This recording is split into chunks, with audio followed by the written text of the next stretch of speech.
Hello, and welcome to Speak Honest. I am your host and certified relationship coach, Jennifer Noble. It has been my passion for over a decade to help women like you heal what's been holding you back from having the relationships you deserve. Are you struggling with a relationship where you can't seem to voice your emotions, needs, and boundaries without having it blow up in your face? Then you have found the right podcast, my friend. Get ready for practical tips, empowering truths, and honest conversations. Now, let's dive in. Hello, everyone, and welcome back to Speak Honest. I am excited about today's coaching call. Today, I help out Kim, who reached out to me a couple weeks ago and had a very specific question about whether or not she should be to blame for her attachment style or should her partner be to blame for acting like a jerk. What I really love about diving into this conversation with her is that we see there's no one to blame, that sometimes these things happen and we just have to dig deeper into understanding why and where it's coming from. And as we can also get an idea from the coaching call, every situation is different. So I could have a bog standard answer of it's neither your attachment style nor is he being a jerk. It just is. Or my favorite thing to do is dive into the nuance of the question. So you'll hear me talk with her specifically about what is the issue she's having, because someone else might be having a different issue. And so what I really want you to pay attention to as we're talking today is what can we do when we are so 9 out of 10 triggered that we lash out. And you'll hear her talking about this, how this is a pattern for her. And so I take her through a process, a somatic experiencing process where we work through her body and what she's feeling. And I think it's a really, really beautiful moment where she gets to see how she can control her body and her feelings and her somatic experiencing inside of herself. So I look forward to that. So if you find yourself often getting triggered in situations where you can't control your temper and you don't know what to do, listen in on this coaching call with Kim. Hello, everyone, and welcome back to another episode of Speak Honest. Today, I'm excited to get to talk with Kim. Kim is here and she has a question, but I'll go ahead and let her get that started. Thank you so much for coming on, Kim. How can I help? Thank you for having me. I was wondering how you tell when you're triggered in the moment. How can you tell if it's your attachment style that's at play or if the other person is being kind of a butt, for lack of a better term? Yeah. So I hear you basically saying, is it me or are they an asshole? Is that kind of what you're asking? Pretty much, yeah. Yeah. Yeah. A lot of times this is such a great question, by the way. And a lot of times, honestly, it's both, but I'd love to dive into this more with you and kind of pick apart an exact example in your life recently where you saw this come up. Okay. My most recent example is my partner and I were here one evening and he was getting ready to leave. He works out of town a lot and he's going to be gone for more than likely until September. And he left 4 weeks ago. And I was hoping that he would stay here that night because that was our last night together for a long while. And it was getting kind of late, and he finally just said, well, I'm going to go home. And I was kind of surprised. Looking back, I should have said something earlier in the evening. To kind of, but anyway.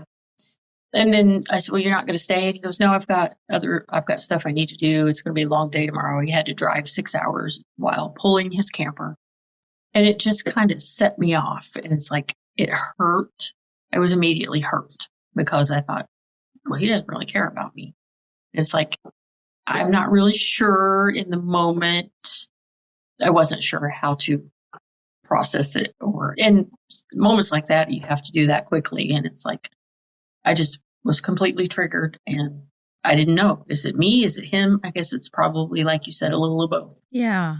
But that's a really good example of what's happening. And I hear a couple stories coming up as you're talking. So I definitely can tell there's a bit of the attachment style going on. Okay. So there is definitely some of that there. And tell me about why you think he's being a jerk about that. I guess there's a part of me who feels like not necessarily being a jerk. He is very avoidant. And I know that a lot of avoidant people compartmentalize and everything's really logical and, well, this is why I can't do it. I've got this and this. And it's like, I get that. I think the hurt little girl inside of me wanted it to be as important to him as it was to me. That is right there. There it is. That's really, really beautiful. And it's hard because I wouldn't even say this is necessarily an attachment thing. I would say it is a limited belief kind of inner child abandonment thing to an extent, right? Uh-huh. Where you are saying, I thought that he would think this is just as important as I think it is. And when we get in those parts in our relationships where we kind of have this expectation and they don't, it can really mess with us. And can you see how that is kind of an expectation? Yes. Okay. Because it was an unspoken expectation. I just assumed.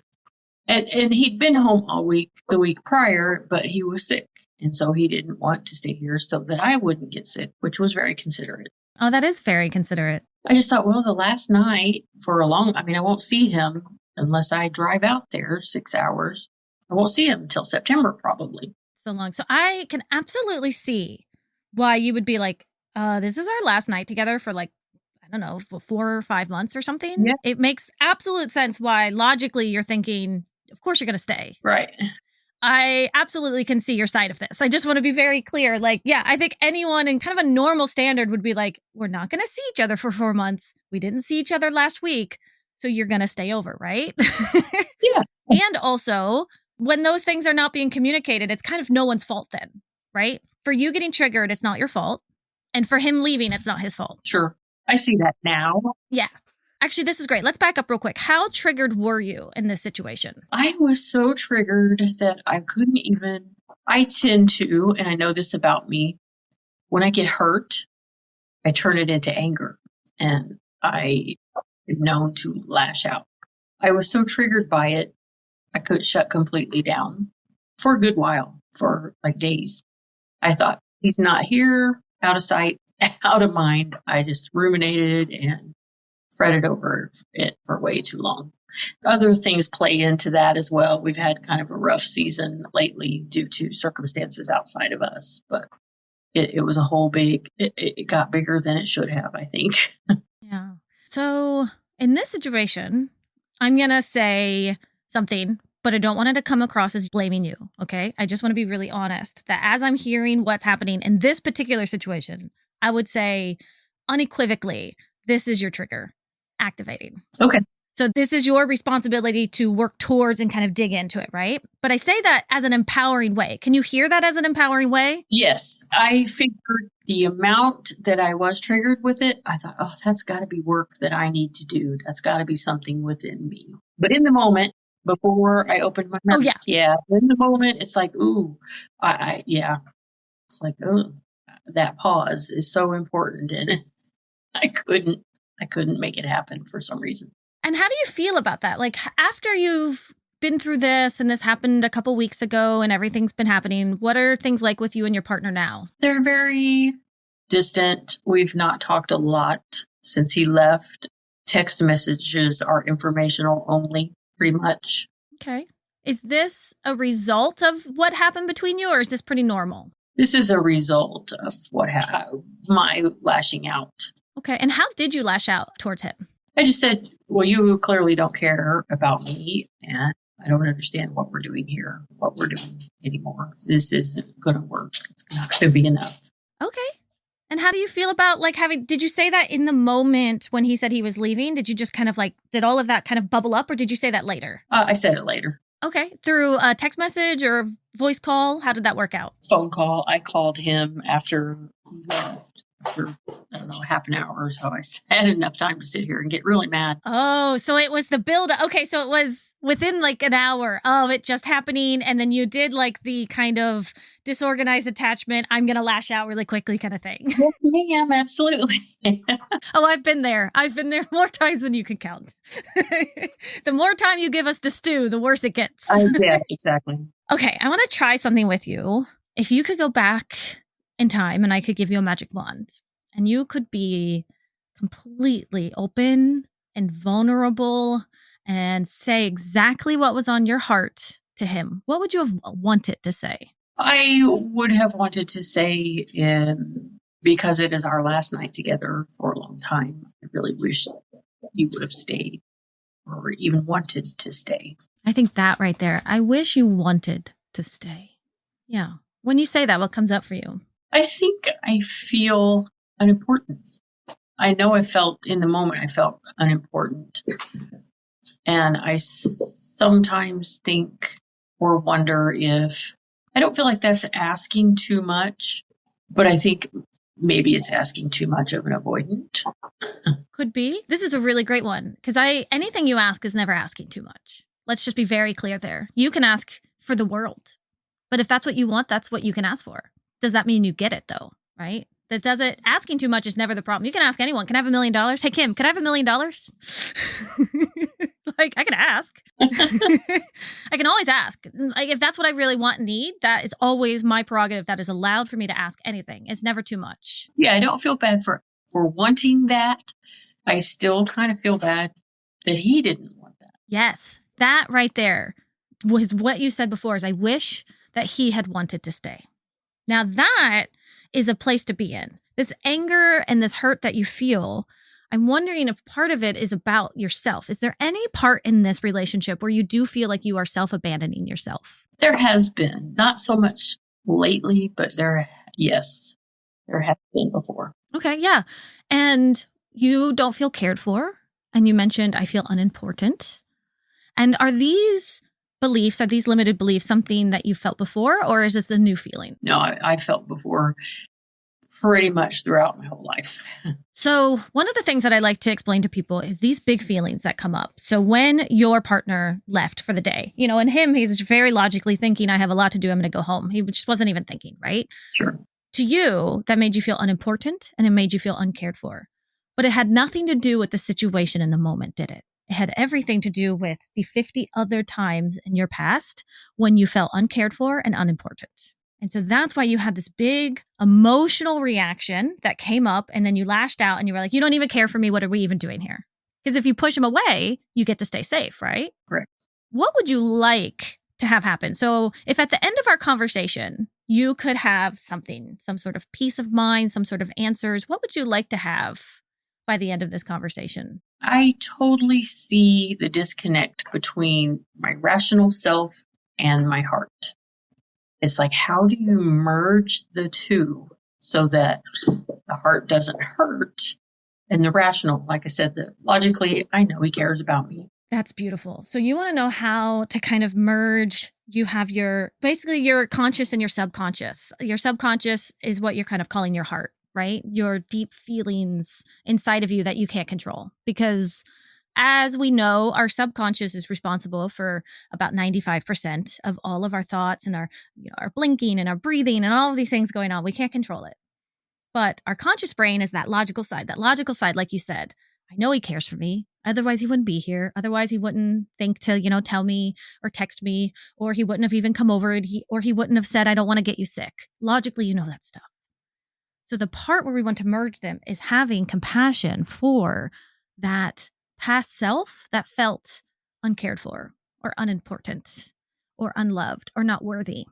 And so when that comes up, it's kind of about talking to that inner child, like you said, and about just kind of having grace for it because it will always come up. That's the thing. Honestly, like in all of my work and everything that I've done and all of my healing, that stuff still comes up.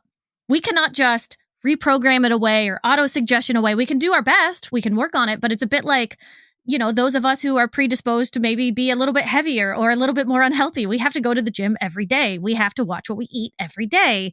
And if we stop doing that, what happens? Like our weight comes back on or our muscles start hurting again or we start getting those headaches again. Right. So if we want to merge these two things for you, if we want to merge your rational self and your heart, let's take a look real quick at one of these feelings inside of you where you said, I am unimportant.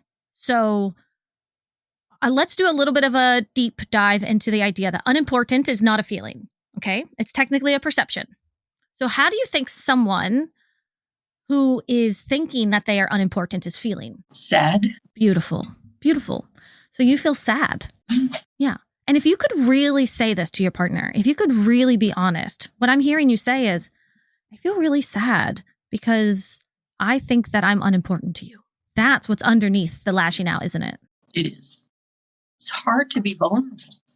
I think that would have gone a lot better. So hard to be vulnerable. It really is. Yeah. That would have gone a lot better. It's so hard because that's why we lash out, because there was probably a time in your life where being vulnerable or showing your emotions meant you got even more hurt. So what did you have to do? You had to lash out. Your anger is keeping you safe. Your anger is beautiful. Your anger is empowering and it's powerful and it wants to just say, Kim, I want to keep you safe. Here we are. But what is it also costing us? Yeah, it's costing us being seen and known and vulnerable. It's so much easier to be angry, and anger is, I think all humans are more comfortable with showing anger than they are vulnerability. So yeah, I see what you're saying. Yeah. So when that shows back up, when that anger shows back up, what can we do in the future so you can kind of calm that side down before you reach out again, or you call, or you text, or you have that big trigger kind of happen? I think I could probably pause, hopefully, and maybe even say I need to back away from this for a little while. Beautiful. I love that. I like how you said pause if you can. I would love to stop down there real quick. How can you make sure that you pause?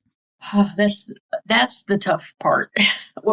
It's a tough part for me, especially. My mouth will engage before my brain does. Would you like to try something with me? Okay. Okay, cool. So this is kind of an anchoring practice. This is something in NLP, in the neuro-linguistic practice that I do, which is kind of a grounding practice that might be able to really help you when you start getting in these triggered state. Because let's be very clear, it is not your fault that you're lashing out. When you are triggered, your prefrontal cortex is just shut down. You are now in fight or flight. This person is representing basically a big ass lion that's chasing you right now, and you need to turn around and scare the living crap out of it, right? So all you're doing is protecting yourself. It's a beautiful thing. And also we know that that is no longer serving you. So what we have to do when we start feeling this trigger is first, let's identify it. So if you can with me, if you feel safe to do so, come back in that moment when he was like, okay, I'm going to leave now. And you mentioned you started feeling like triggered and activated. Talk me through that moment again, and I'm going to ask you some questions as we go along.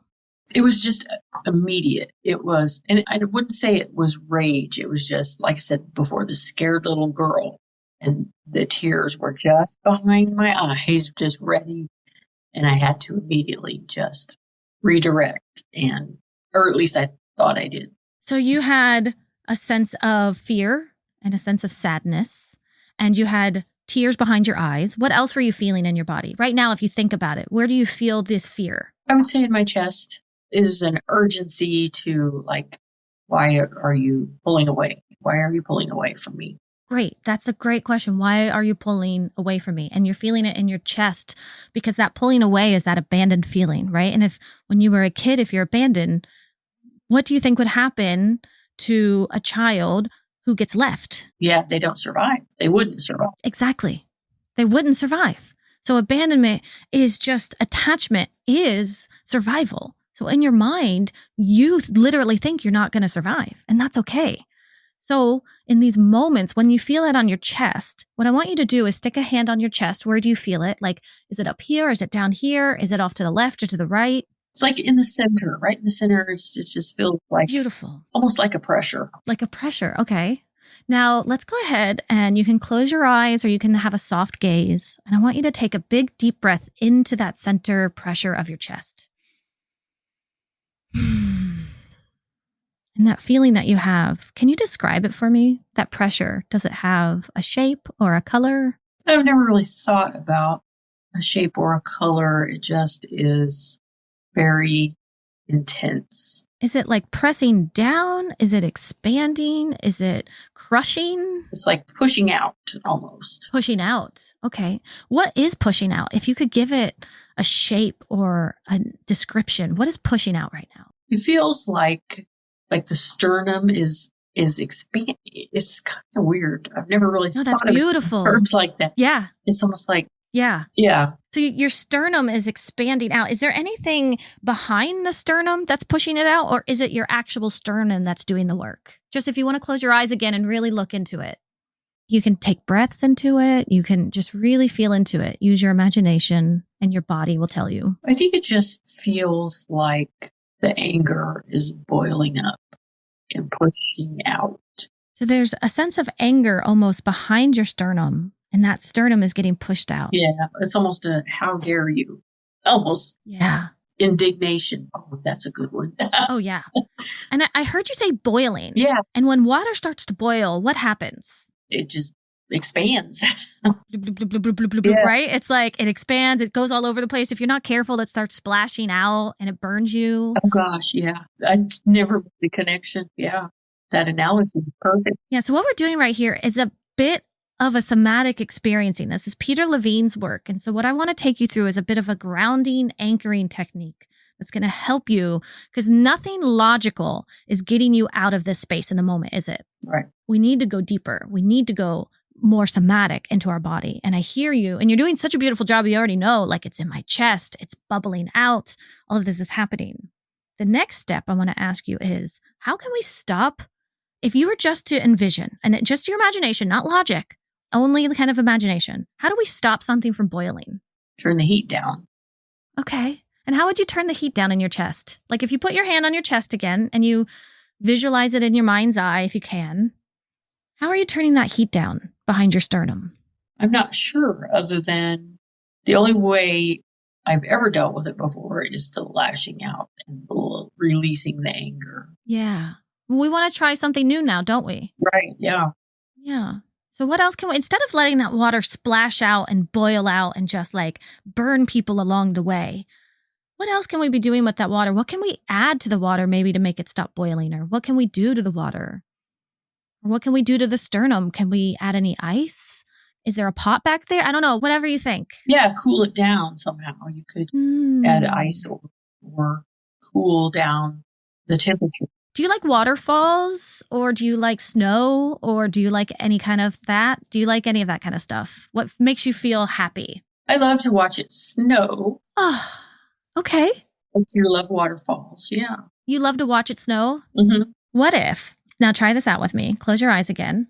Put your hand where that pressure is. Visualize it boiling. You're very upset right now. It's boiling and your sternum is pushing out and you just cannot control it. I want you to, in that moment, close your eyes, put a hand on your chest, and I want you to picture it's snowing inside of your chest. It's snowing and it's beautiful outside. And it's just, and as it's snowing, it's kind of cooling down that heat inside of your chest as it's going along. Do you almost kind of hear it sizzle as it's hitting it? I see the steam. Yeah, the steam is coming out. So that steam, when it hits someone, is that going to be as harsh? Is it going to burn them as much? Not really, will it? Right. Right. So in these moments, when you just feel that uncontrollable rage coming up, that's how you're going to start pausing. Okay. You're going to ask to take a step back. You'll be like, hold up, something's going on here. And you're going to start visualizing yourself snowing inside of your chest. And even if you can go away somewhere and cry, picture those tears as allowing that boiling to also release. Picture your tears as your snow, or as of little ice droplets coming down. Oh gosh, I could picture that for sure. That makes so much sense. I'm so happy to hear that. Thank you. You're very welcome. So how are you feeling right now after going through all of this? I feel better. I feel better knowing that he's not being a jerk. I don't feel better knowing that it's my thing, but it's like the only thing I can control is me. I can't control him. So exactly, it's a tool that I can use. And I would love to still encourage you and say the feelings that you're having are not wrong, Kim, in terms of saying like, what are we even doing? Follow those questions to yourself, because you have to ask yourself, what are you? Is this the type of relationship you want to be having? Now that we're over kind of the pausing, right? Because I want to do that for you to empower you. But the next question is, Kim, is this what you want? Right. Well, this is an unusual circumstance. And that's the tough one. Yeah. It's an unusual circumstance for him to be gone for as long. It's a big job. Okay. It's kind of a one-off. Sometimes it can be a month maybe, but it's never been this long. So how long have you guys been together? We've known each other for 10 years. We've been dating for 8. Quite a while. Oh, yeah, that is quite okay. So there's a lot of investment in this relationship then. Okay. That's really beautiful. Moving forward, because you mentioned that. So I want to leave you with something kind of tangible and actionable to also do moving forward. I know you now have the pausing technique you can do. And it's beautiful. And you can keep working on that yourself. If you want to dig more into it, you can look up Peter Levine's work of somatic experiencing. It's really beautiful of just learning how to identify the feelings in your body. But let's think of a goal moving forward. Where do you want to be right now with your partner? Do you want to reach out? Do you want to apologize? Do you want to start sending silly texts? Like, where are we at there? I have mixed feelings. I don't necessarily want to have phone calls yet, because usually when he's gone working, I get several, like I get a morning phone call and an evening phone call, and occasionally one after that. I'm not ready. I don't think I'm ready to do that yet. Okay. But a little more contact than we have been having. Maybe reach out and apologize and let him know it was more about me than anything, but that I still wish that that was something that he thought was important also. Yes, that's a really beautiful thing to say. I will, if I could encourage you, I would say start working on yourself about that first before you bring that up. And I'd wait to bring that up until the next time he comes home. Yeah. Because that's not going to get sorted out through voice chats on phone calls. And he's probably not going to want to deal with it while he's busy with his job and, all of this kind of stuff. So if you want him to want you, then we can work on that, right? Like come September when he comes home, that's when you say, hey, babes, you're coming over today. I really want you to stay. Like, right. We're going to start like communicating that stuff ahead of time. What happened, happened. Like there is actually genuinely, and this is kind of where sometimes maybe I go off a bit differently than some relationship coaches, but what happened. You honestly, the idea to keep bringing it back up to hash it out really actually doesn't usually help. I know that seems really maybe counterproductive, but it's about getting you into a good headspace. So the next time it happens, you know how to communicate better. So it's not about what happened previously. It's about identifying how it made you feel. And then come September when he comes home, and let's say he comes home and you have this expectation that the first thing he does when he comes home is sees you, and then he doesn't, right? That's when you're going to be like, okay, babes, I know you're coming home tomorrow. I just want you to know I really, really miss you and I want to see you. Please come over and stay over. Yeah. That's the vulnerability I want to get you to. Okay. That makes sense. Okay, cool. And that's going to work through. That's why it's like now what I want you to do is get back to that beautiful space with him. What makes you happy with him? What lights you up about him? Why do you want to stay with him? And how can we get to that place where he's bringing you joy and excitement and smiles and love in your life again? And then we'll work through it over time. You're going to start communicating more. You're going to start saying like, I want you to stay over. I want more. I want this. And then we'll see how he reacts. And if he reacts not like, oh, I can't, and you're asking too much, be like, oh, no, honey, I'm not asking too much, but that's okay. And then, we're going to get so confident inside of you that like by the time he comes back, and this is going to be the best like 3 months for you right now, Kim, because these 3 months, as you are just going to like build up your self-confidence to the point where when he comes home, it's just going to be like such good communication, and you're going to be able to handle the things that he says because you're going to be working through this stuff. Yeah. Communication for us is not good. It's never been. It's like those skills we don't, your parents never, not well of our generation. They don't sit you down and tell you how to do this, this, and this because they didn't have those skills either. So exact communication. I mean, that's why I do what I do. I'm mainly an attachment and communications relationship coach because I think communication is what starts all of this in our relationships. And that's why I don't agree with hashing things out. Like not necessarily brushing things under the rug. That's a completely different thing. And of course that's nuanced and we can't really get into that here, but it's about identifying what hurt you and starting to learn how to become vulnerable. So even just sending a text in a couple of weeks that says, I really miss your voice. Can we chat again? Oh God, I miss your love yous. I miss your kisses. I can't wait to see you again. It's about getting into a really vulnerable place for you. And if you can't get there, that's what we work on, right? That makes sense. Yeah, because oftentimes we want our partners to be the ones being vulnerable and staying over and having all the hard conversations, but we're not doing it. So like, where's that? I used to do that a lot. Trust me. I'm like, why can't you just be better? And then I would look at myself in the mirror like, oh shit, wait a second. So I'm not the only one, right? Okay. No, my God, no. But I've definitely healed from that a lot. I like to often say I'm the poster child for disorganized attachment. I used to push every partner I had away. I'm very volatile. I've been to anger management classes. I tell people that now and they're like, what? And I was like, oh, you don't want to see feisty Jen. Feisty Jen can get angry. She can get loud. Yeah, I totally see that. Not in you, but that way too.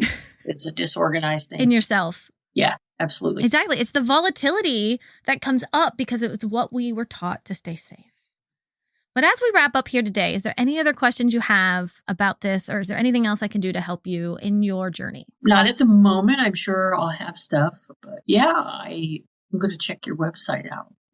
Definitely. And if you haven't yet, definitely join the Facebook group it's only for women. Yeah, I saw that. I'll get you set up with that afterwards, but it's only for women because I like to try to have a really safe space for women to come in and talk about their communication issues with their partners or their boyfriends, or if they're trying to get an ex back, which, I'm here for. I'm actually really good at helping people learn how to communicate this stuff because it just takes a little bit of stepping outside of yourself and disidentifying with it, which is why I love this podcast. Thank you for coming on, Kim, today to talk, because what you're going through is definitely going to help someone else out there who has, just like I've been through it and you've been through it, someone else out there right now has a partner who did not stay over and she's like, shit, I felt this exact same way. And you just helped her out. And so I just want to say thank you so much for coming on and being vulnerable and sharing this. But I'll get you set up with all the things later so you can keep asking, because I would love to keep up with you and know how this is going, especially come September. Yeah, I appreciate it. It's like I have had no tools to navigate through that. So I really appreciate it. And thank you for coming on again. And I will talk to you later. Okay. Thank you. I just loved how vulnerable Kim got in this conversation with me. I really think that we could have taken this in a lot of different ways. And sometimes there's still a part of me that wishes we had gotten more into what she could do later. But also, I just really felt like she needed to handle that pause. I kept hearing her say, how do I pause? How do I reconcile these two feelings together? And that's why I wanted to take her through the somatic experiencing. Now, if you're listening to this and you're loving what I did with Kim and you want to look into it more, look up Peter Levine's work for somatic experiencing. That's where I get these tools and these tips from. It's a beautiful way to learn how to feel inside of our bodies, how to really feel past our intellectual brain into our feelings, like into our actual, like somatic body. And you can hear as she's talking, she's like, wow, I never thought about that before. I never thought about my sternum boiling over or pushing out. I never thought about what it might look like. That is why I wanted to keep going down this road with her, because whenever we have a pattern and we're doing the same thing over and over again, and we keep trying the same thing and it's not working, then why do we keep doing that, right? We want to try something new. And I really love that she was open to trying this with me. I do love that we also got her into a couple accountable things that she can do at the end, talking with her partner or what she wants and really figuring that out. And that'll be some more work she has to do on her end. But what a beautiful and lovely conversation with Kim. And I'm so happy she came on to ask a question that so many people I know are having. So the general idea here, again, is it a trigger or is it them? Are they being a jerk? The answer is yes, right? And also no. It is neither, and it's both at the same time. The thing is every person is an autonomous being. Every person is allowed to want and need what they want. And what I'm hoping that Kim can see from this conversation is to see that if in the future she wants something from her partner, to come out and communicate it, to be vulnerable, to be in that space where you're saying, I really want you to stay over, babes. I really want to spend this night with you. And you know what? He can say, no, I'm really sorry. I'm really busy right now. I just can't. I have so much going on. And that we can have that communication. But when we have this kind of unspoken expectation to say, this is our last night together before you're away for 4 months, obviously you would want to stay. That's where we get ourselves in trouble. Those are unspoken expectations that set our partners up for failure. So we don't want to do that. We want to be able to come out and ask, hey, can I please have this? And if that's scary for you, if you're sitting there being like, I could never ask that at all, then I would love to challenge you and say, if you can't be vulnerable with your own partner and ask him to stay, then why do you expect him to be vulnerable and come towards you when he's struggling as well? Do you see how you're both kind of in this kind of insecure mode? You're both dealing with it, and that's okay. It's just we have to be mindful of that. It's not our fault, but it is our responsibility. Okay, great. So if you listen to this podcast, thank you so much. Please rate and review us on Apple Podcasts if you can. It helps others to find the podcast. And if you haven't already, please join our Facebook group. It's for women like you who are looking to heal what's been holding you back from the relationships you deserve. I'll talk to you all next time. Take care. As we wrap up today's conversation, always remember that healing is a journey, not a destination. And it is an honor to be a part of your healing journey. If you want to dig deeper into the topics we covered today, be sure to head over to our show notes where you can find all of the valuable information mentioned in today's episode right there. And please remember to rate, review, and subscribe if you enjoyed today's podcast. Your feedback means the world to us and helps others discover our podcast. Until next time, remember to speak up and speak honest.